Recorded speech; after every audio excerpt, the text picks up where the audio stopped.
कासगंज नामक एक छोटे से गांव में गबरू नाम का एक व्यक्ति रहता था। गबरू अच्छा इंसान था, लेकिन गबरू के छोटे कद के कारण कासगंज के लोग गबरू को बिल्कुल भी पसंद नहीं किया करते थे। वो जब भी गबरू को देखते उसके छोटे कद को लेकर उसे खरी खोटी सुनाने लगते। एक दिन गबरू अपनी मस्ती में हाथ में झोला लेकर गांव के बाजार में गाना गाते चल रहा होता है। ओहो हो, मैं तो चला सब्जी लेने। ओहो हो, हाय ताजा ताजा, ओहो नरम नरम, ओहो सब्जी सब्जी लेने मैं तो चला। ओहो हो। तभी गांव के दो युवक झींगा और राधू गबरू को देखते ही, अरे भाई वो देखो, अपने बौने गबरू को कैसे गाना गाते हुए झूमता चला जा रहा है। यूं लगता है भाई जैसे गोल गोल छोटा खरबूजा लुढ़कता चला आ रहा है। देखो देखो देखो।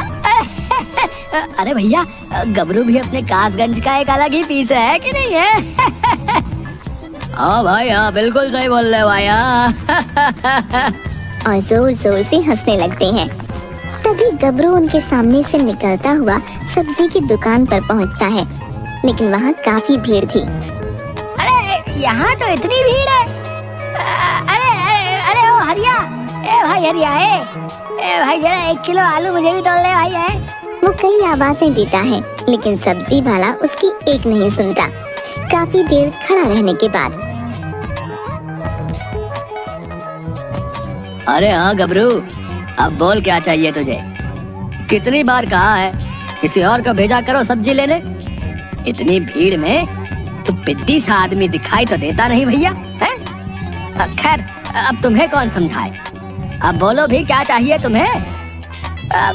हरिया भाई, कब से मैं बोल रहा हूँ 1 किलो आलू चाहिए, 1 किलो आलू चाहिए, दे दो तनिक। सुनते नहीं हो तुम। अच्छा अच्छा ठीक है, देता हूँ, लेकिन ये बताओ कि उठा तो लोगे ना भैया?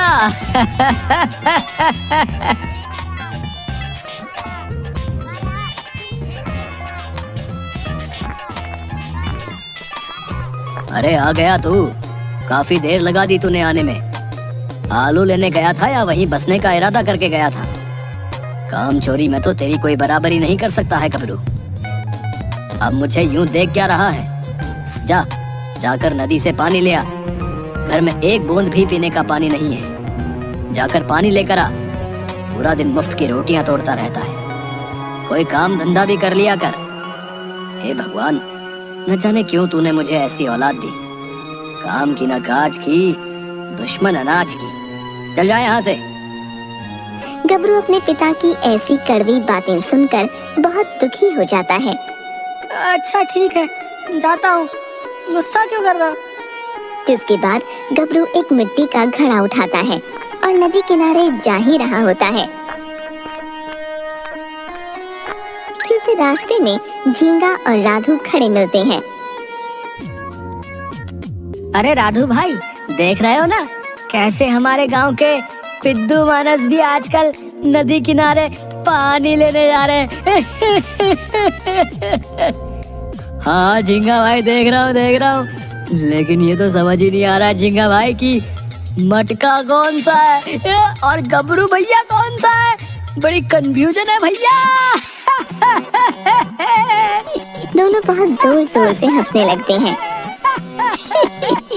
सही बोल रहे भाई, सही बोल रहे हो, बिल्कुल सही जा रहे हो भैया। ऐसा है कि बौना होने के भी जो है अपने ही मजे है भैया। हर छोटी से छोटी चीज भी अपने बराबर की दिखती है। क्या बकवास कर रहे हो तुम लोग? हैं? क्या बकवास कर रहे हो बे? मेरा कद ही छोटा है, वरना मैं किसी से कम नहीं हूँ, समझे? मैं वो हर काम कर सकता हूँ जो तुम दोनों कर सकते हो, समझे? मुझे कम मत समझना, तुम दोनों बता रहे हो। हाँ अरे हाँ गबरू भाई, हम कहाँ तुम्हें कम समझ रहे हैं। आखिर तुम तो हो ही हम सबसे अलग। आखिर बौने जो ठहरे भैया। ना तो चलते दिखते हो, ना ही बैठते नजर आते हो, तो भैया हुए ना हम सबसे अलग। और झींगा राधू फिर से जोर जोर से हंसने लगते हैं। अपने बारे में ऐसी अपमानजनक बातें सुनकर गबरू वहाँ बड़ी उदासी से चुपचाप निकल जाता है। कुछ दूर चलने पर गबरू नदी किनारे पहुँचता है और रोने लगता है। इस गांव में जिसे देखो वही मेरा मजाक उड़ाने लगता है। अब मेरा छोटा कद है तो इसमें मेरी क्या गलती है भैया? बाबा भी मुझे नहीं समझते, दिन रात बस मुझे ताने ही दिया करते हैं। अब बस बहुत हुआ, अब मुझसे और नहीं सहा जाएगा। अब मैं और ऐसी जिंदगी नहीं जीना चाहता हूँ जहाँ कदम कदम पर मेरा मजाक उड़ाया जाता है। मैं इस नदी में डूबकर अपनी जान दे दूंगा। हाँ। गबरू जैसे ही नदी में डूबने के लिए पैर आगे करता है, अचानक से एक बहुत ही सुंदर कछुआ नदी में से उसके सामने आता है।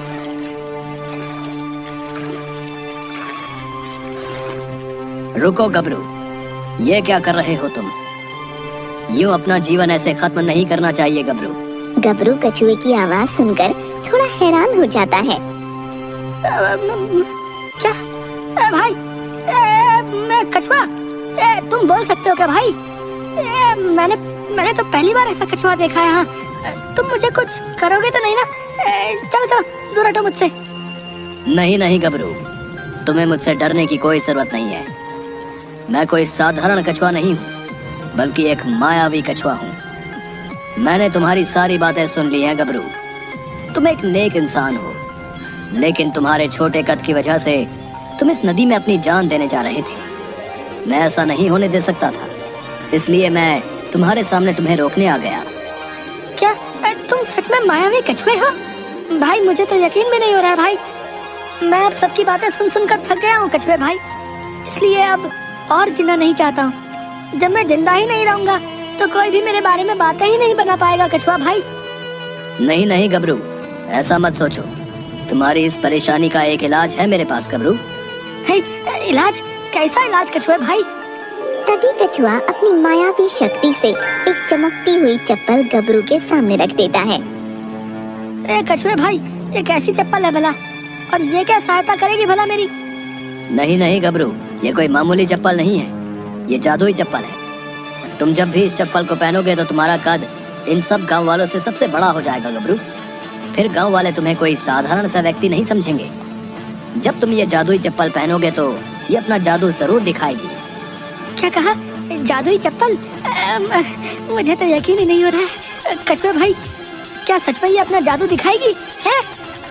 तभी गबरू जादुई चप्पल अपने पैर में पहन लेता है और अचानक से गबरू ऊपर उड़ने लगता है।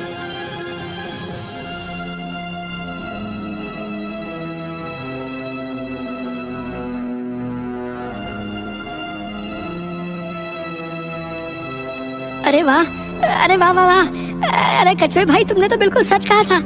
देखो देखो, मैं तो आसमान से भी ऊपर आ गया हूँ। अरे वाह वाह वाह वाह! ये जादुई चप्पल तो बड़े काम की है भाई। वाह, मजा आ गया, मजा आ गया। अरे कछुए भाई, लेकिन अब मैं जमीन पर वापस कैसे आऊंगा? गबरू घबराओ नहीं, बोलो हे जादुई चप्पल, मुझे नीचे जमीन पर उतारो और तुम नीचे आ जाओगे गबरू। गबरू ऐसा ही बोलता है और तभी गबरू नीचे आ जाता है। देखो गबरू, ये जादुई चप्पल मैं सिर्फ तुम्हें इसलिए दे रहा हूँ क्योंकि तुम एक अच्छे दिल के इंसान हो। लेकिन याद रखना, जब जब जादुई चप्पल को लगेगा कि तुम इसका उपयोग सिर्फ अपने स्वार्थ के लिए कर रहे हो, तो ये अपना जादू दिखाना बंद कर देगी और वापस मेरे पास आ जाएगी। समझे गबरू? हाँ हाँ कछुए भाई, मैं ध्यान दूंगा।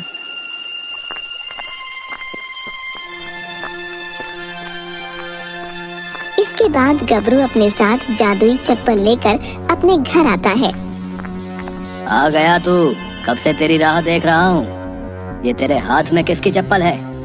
हे भगवान, ये किसकी चप्पल उठा लाया तू? क्यों रे गबरू, काम धाम तो तुझसे होता नहीं, अब क्या चोरी भी करने लगा है तू? अगर मैंने बाबा को जादुई चप्पल के बारे में बता दिया तो सबको पता चल जाएगा कि मेरे पास ये जादुई चप्पल है। नहीं नहीं नहीं, मैं ऐसा नहीं करूँगा। हाँ, ये चप्पल मैं किसी की उठाकर नहीं लाया हूँ बापू, बल्कि ये मुझे नदी में तैरती मिली। बाबा, ये काफी सुंदर लग रही थी ना, इसीलिए मैं घर ले आया इसे। हाँ। अरे बेवकूफ, तू इसका भला क्या करेगा? मैं कहता हूँ फेंक दे इसे। चल फेंक इसे। पता नहीं क्या क्या उठा कर लाता है। अच्छा अच्छा ठीक है, फेंक दूंगा बाबा, लेकिन अभी मुझे बहुत नींद आ रही है। मैं सोने चलता हूँ। जिसके बाद गबरू अपने कमरे में अपनी चप्पल को अलमारी में छुपा देता है। अगली सुबह गबरू फिर से गांव के बाजार की तरफ निकलता है। उसके हाथ में फिर से सब्जी का झोला होता है, जिसे लेकर गबरू बाजार जाता है। तभी झींगा और राधू। अरे भाई देखो देखो, आ गए हमारे बौने महाराज। कैसे फुदक कर आ रहे हैं, देखो देखो। अब फिर से हरिया सब्जी वाले को ये बेचारा गबरू दिखाई नहीं देगा। दोनों फिर से हंसने लगते हैं। अरे लगता है इस बार भी हरिया मुझे देख नहीं पाएगा। लगता है मुझे अपनी जादुई चप्पल का जादू दिखाना होगा। हाँ, तभी गबरू अपने झोले से वो जादुई चप्पल निकालकर पहन लेता है। जैसे ही वो चप्पल पहनता है, सबसे ऊपर दिखने लगता है। ये सब देखकर झींगा और राधू हैरान हो जाते हैं। अरे भाई, अरे अरे अरे, ये गबरू अचानक से ऊपर कैसे आ गया भैया? ये क्या हो रहा है भाई? कहीं मैं कोई सपना तो नहीं देख रहा हूँ? भाई राधू बता तो जरा, जो मैं देख रहा हूँ वो तुझे भी दिखाई दे रहा है क्या? हाँ हाँ झींगा भाई, मुझे भी दिख रहा है। कैसे ये पिद्दू गबरू आसमान में उड़ रहा है? भाई ये क्या हो रहा है? मेरी तो कुछ समझ में नहीं आ रहा है। हे भगवान, मुझे तो चक्कर आ रहे हैं झींगा भाई। क्यों हरिया भैया? अब मैं देख रहा हूँ ना तुम्हें। बोलो बोलो। हैं? हाँ हाँ भाई, दिख तो रहे हो, लेकिन तुमने कभी बताया नहीं कि तुम में अद्भुत शक्तियाँ भी हैं भैया। तुम हवा में भी उड़ सकते हो, हैं? इतना सुनते ही सब लोग बोलने लगते हैं। क्या कहा? अद्भुत शक्तियाँ? गबरू की जय हो, गबरू की जय हो। ये सब सुन गबरू बहुत खुश हो जाता है। अरे हाँ हाँ हरिया भाई, मैं कोई मामूली व्यक्ति थोड़ा ही हूँ भला। ये अद्भुत शक्तियाँ तो मुझ में बचपन से ही हैं, बस कभी दिखाई नहीं। सोचा आज दिखाई देता हूँ। सभी गबरू की ये बात सुनकर हैरान हो जाते हैं। गबरू की उड़ने वाली बात पूरे गांव में फैल जाती है। अब पूरे गांव में चारों तरफ गबरू के ही चर्चे थे। अरे बेटा, ये मैं क्या सुन रहा हूँ? क्या तुझ में सच में अद्भुत शक्तियाँ हैं? जहाँ भी जाता हूँ पूरे गांव में तेरे ही बारे में बातें होती रहती हैं। क्या ये सब सच है? तो उड़ सकता है बेटा? बाबा हाँ हाँ, ये बिल्कुल सच है, मैं उड़ सकता हूँ। हाँ हाँ हाँ। लेकिन ये सब कैसे हुआ? वो गबरू अपने बाबा को सच बताने ही वाला होता है, लेकिन फिर गबरू अपने आप से कहता है, अगर मैंने बाबा को जादुई चप्पल के बारे में बता दिया तो सभी गांव वालों को ये बात पता चल जाएगी कि मुझ में कोई अद्भुत शक्ति नहीं है। सारा कमाल उस जादुई चप्पल का है। नहीं नहीं नहीं, मैं किसी को नहीं बताऊंगा। हाँ। अरे बाबा, मुझे भी अभी मालूम हुआ है कि मैं उड़ सकता हूँ। मैं कोई मामूली इंसान नहीं हूँ, मुझ में अद्भुत शक्तियाँ हैं। अच्छा, फिर तो ये बहुत अच्छी बात है। गबरू बेटा, तुझ में अद्भुत शक्तियाँ हैं। हे भगवान, तेरा बहुत बहुत धन्यवाद जो तूने मुझे ऐसा बेटा दिया। वाह वाह वाह वाह गबरू। अपने बाबा की ऐसी बातें सुनकर गबरू बहुत खुश हो जाता है और जिसके बाद उसका बूढ़ा बाप वहाँ से चला जाता है। अब गबरू गांव में जहाँ कहीं भी जाता सब उसे बड़ी इज्जत देने लगे थे। कोई भी उसके छोटे कद का मजाक नहीं बनाता था। अरे राधू, देखो देखो, गबरू जी आ रहे हैं। इनमें तो अद्भुत शक्तियाँ हैं भैया। हाँ, ये तो हमारे गांव के लिए बड़ी खुशी की बात है। हाँ भैया, वाह वाह वाह, गबरू जी बहुत अच्छे भैया, वाह। ये सब बातें सुनकर गबरू बहुत खुश हो जाता है। अरे वाह, अब ये दोनों जो मुझे दिन रात खरी खोटी सुनाया करते थे, आज मेरे बारे में अच्छी अच्छी बातें बोल रहे हैं। अरे भाई वाह वाह वाह, अब तो मजे ही मजे हैं। अब इनकी हिम्मत नहीं है जो मुझे कुछ भी बोले। आखिर अब मैं इस कासगंज में सबसे शक्तिशाली जो हूँ। भैया वाह वाह वाह, अब तो मेरे मजे ही मजे हैं। लेकिन अब मैं इन्हें ऐसे नहीं जाने दूंगा। हाँ, झींगा और राधू ने मिलकर मेरा बहुत मजाक बनाया है। अब मैं इन्हें सबक सिखा कर ही रहूंगा। हाँ। अब गबरू को अपने आप पर घमंड हो गया था। अब गबरू खुद किसी से सीधे मुंह बात नहीं करता था। गबरू समझने लगा था कि वो पूरे कासगंज में सबसे शक्तिशाली है।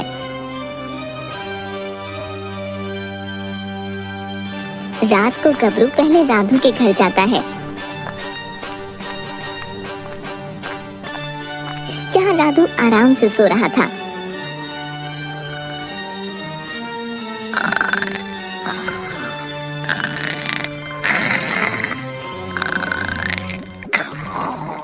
तभी गबरू राधू को एक जोरदार थप्पड़ मारता है और गबरू आसमान में उड़ने लगता है। कौन है भाई? किसने मुझे इतनी जोर का थप्पड़ मारा? कौन है? लगता है मेरा सपना होगा। भला मुझे कौन मारेगा? सो जाता हूँ। सपने भी ना बड़े अजीब अजीब दिखने लगे हैं आजकल। तभी राधू फिर से सो जाता है। फिर गबरू नीचे उतरकर एक और थप्पड़ राधू के मुंह पर मारता है और फिर वो आसमान में उड़ने लगता है। अरे कौन है भाई? कौन मार रहा है मुझे? कौन मार रहा है मुझे? कुछ नजर क्यों नहीं आ रहा भाई? ये कौन है भाई? ये सिलसिला काफी देर तक चलता है, जिसके बाद राधू जोर जोर से रोने लगता है। इसके बाद गबरू चुपके से झींगा के घर जाता है। झींगा भी आराम से सो रहा था।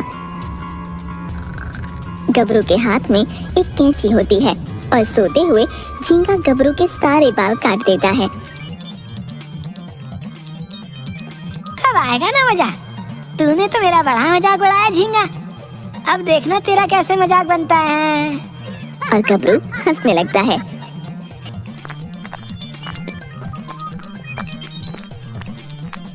अगली सुबह राधू झींगा के घर आता है, जहाँ झींगा बैठा रो रहा था। अरे अरे झींगा भाई, ये कैसे हो गया? तुम गंजे कैसे हो गए भाई? मुझे नहीं पता राधू। सुबह जब मैं नींद से उठा तो अपने आप को ऐसे पाया। आए राधू भाई, ये क्या हो गया? न जाने ये सब किसने किया। अब मैं गाँव वालों को क्या मुंह दिखाऊंगा? मतलब सर दिखाऊंगा। पता नहीं ये सब क्या हो रहा है झींगा भाई। कल रात मेरे घर भी सोते हुए मुझे कोई थप्पड़ मार रहा था। झींगा भाई, यही बताने तो मैं आपके पास आया था, लेकिन आपका तो मुझसे भी बुरा हाल है झींगा भाई। ये सब क्या हो रहा है भाई? मेरी तो कुछ समझ में नहीं आ रहा है।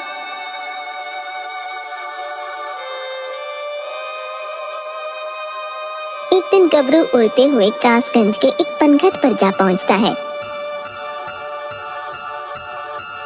ए ब्यूटीफुल लड़कियों, I am super powerful man गबरू। मेरे साथ कोई उड़ना चाहेगी? ऐसी बातें सुनकर सब लड़कियां हंसने लगीं और उनमें से एक लड़की बोली, गबरू अंकल, आज कहाँ फर्राटेदार इंग्लिश बोल रहे हो? उड़ तो सकते हो, लेकिन हो तो बौने ही ना। गबरू ये सब सुनकर गुस्से से लाल हो जाता है। ए अंकल किसको बोलते हैं? अंकल किसको बोला? अंकल दिखता हूँ क्या? एक एक करके देख लूंगा सबको। और उड़ता हुआ पनघट से थोड़ा दूर बांस की झाड़ियों में छिप जाता है। जब लड़कियां अपने घड़े लेकर वहां से निकलती हैं, तभी गबरू गुलेल से उनके मटके फोड़ देता है।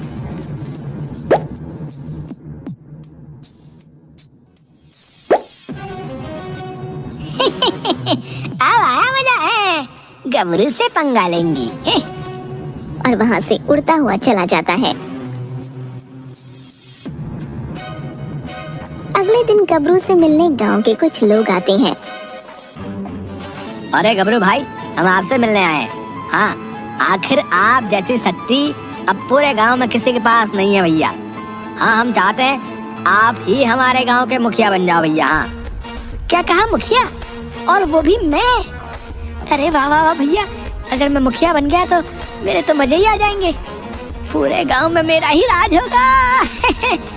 हाँ, क्यों नहीं? आखिर मुझसे भी ज्यादा कोई शक्तिशाली है भला इस गांव में? मैं मुखिया बनने के लिए बिल्कुल योग्य हूँ। हाँ तो ठीक है गबरू जी, कल आपको मुखिया बनने से पहले एक बार सभी गांव वालों के सामने अपनी शक्ति का प्रदर्शन करना होगा। उसके बाद ही हम आपको अपना मुखिया बनाएंगे। हाँ हाँ हाँ, क्यों नहीं, क्यों नहीं। मैं तो हूँ ही सबसे शक्तिशाली। कल पूरा गांव देख भी लेगा कि कैसे मैं आसमान में उड़ सकता हूँ। हाँ, तुम लोग अब तो मेरे मुखिया बनने की तैयारी करो। हाँ, जाओ जाओ जाओ।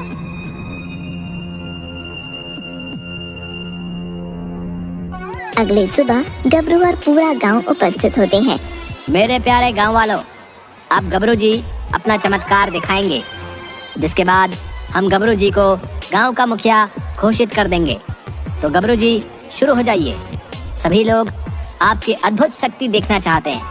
हाँ, क्यों नहीं भैया, क्यों नहीं, अभी दिखाता हूँ आपको अपनी अद्भुत शक्ति। हाँ, लेकिन इससे पहले आप सबको एक बार मेरी तरफ ना देखते हुए आसमान में देखना होगा।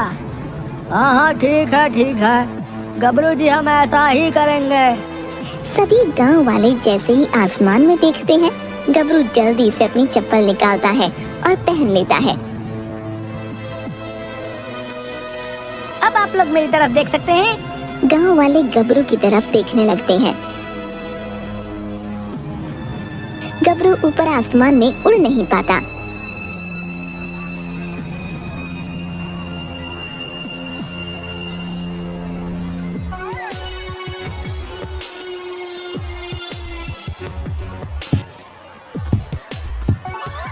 अरे, मैंने तो ये जादुई चप्पल पहन ली है, लेकिन मैं उड़ क्यों नहीं पा रहा हूँ? ये जादुई चप्पल मुझे आसमान में उड़ाओ। तभी गांव वाले ये देखकर हैरान हो जाते हैं। अरे, ये गबरू तो अपना उड़ने वाला चमत्कार दिखाई नहीं पा रहा है। लगता है गबरू भैया का चमत्कार जो है वो ठप हो गया भैया। हाँ, मुझे भी यही लगता है। ये गबरू बातें तो बड़ी बड़ी कर रहा था, लेकिन अब देखो भैया, आया बड़ा मैं ही शक्तिशाली हूँ बोलने वाला। जाओ जाओ गबरू भैया, तुमसे नहीं हो पाएगा। हाँ, और अब मुखिया बनने का तो तुम भूल ही जाओ। हाँ, मैं कहता हूँ अब तो हम सबको अपने घर चलना चाहिए भैया। फालतू में क्यों टाइम खोटी करना भैया? है क्यों भाई, सही बोल रहा हूँ ना? हाँ भाई। गबरू बड़ी उदासी के साथ सबकी बातें सुन रहा होता है। थोड़ी देर बाद सब गांव वाले वहां से चले जाते हैं। पता नहीं क्यों आज इस जादुई चप्पल ने अपना जादू नहीं दिखाया, उल्टा सभी गांव वाले मुझे खरी खोटी सुना के चले गए। तभी चप्पल से आवाज आती है। गबरू, ये सब तुम्हारे ही कारण हुआ है। गबरू चप्पल की आवाज सुनकर चौंक जाता है। अब क्या तुम बोल सकती हो जादुई चप्पल? हाँ गबरू, मैं बोल सकती हूँ। मैं तुम्हारे पास इसलिए आई थी कि गांव में कोई भी तुमसे ठीक से बातें नहीं करता था। हर कोई तुम्हारे छोटे कद के कारण तुम्हारा बस मजाक ही उड़ाता था। जब से मैं तुम्हारे पास आई तो सभी गांव वाले तुम्हें शक्तिशाली समझने लगे और तुम्हारी इज्जत करने लगे। लेकिन तुम्हारे मन में तो लालच आ गया। तुम समझने लगे कि तुम ही इस गांव में सबसे शक्तिशाली हो। अब तुम में और उन लोगों में कोई फर्क नहीं रहा गबरू। इसीलिए ही आज मैंने अपना जादू नहीं दिखाया। अब मैं तुम्हारे पास से वापस मायावी कछुए के पास चली जाऊंगी गबरू। जादुई चप्पल की ऐसी बातें सुनकर गबरू को अपनी गलती पर पछतावा होने लगा। जादुई चप्पल, मुझे माफ कर दो। तुम मत जाओ जादुई चप्पल। ये मैंने क्या कर दिया? मुझे हद से ज्यादा घमंड नहीं करना चाहिए था। और गबरू जोर जोर से रोने